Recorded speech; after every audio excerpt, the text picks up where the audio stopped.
Ushtria izraelite i bëri thirrje palestinezëve të evakuohen nga zonat në Gazën Veriore të dielën, përpara se të intensifikonte luftimet kundër Hamasit, ndërsa presidenti i SBA-s Donald Trump bëri thirrje për t'i dhënë fund luftës mes përpjekjeve të reja për të ndërmjetësuar një armpushim.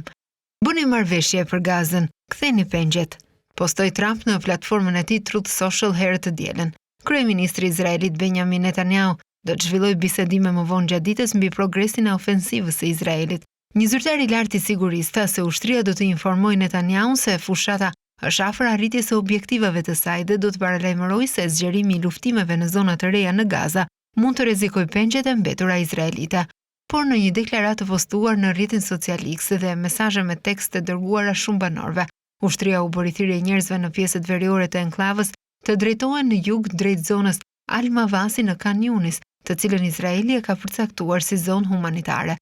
Zyrtarët palestinezë të OKB-s thonë se askund në Gaza nuk është zonë e sigurt. Forcat mbrojtëse izraelite po veprojnë me forcë ekstreme në këto zona dhe operacionet ushtarake do të përshkallëzohen, intensifikohen dhe shtrihen në perëndim drejt qendrës së qytetit për të shkatruar aftësitë e organizatave terroriste, tha ushtria. Mjekët dhe banorët janë shprehur se bombardimet e ushtrisë izraelite u përshkallëzuan në orët e para të mëngjesit të së dielës në Jabalia, duke shkatruar disa shtëpi dhe duke vrarë të paktën 6 persona. Në Khan Yunis në jug 5 persona u vranë në një sulm ajror në një kamp me tenda pranë Mavazit, thanë mjekët.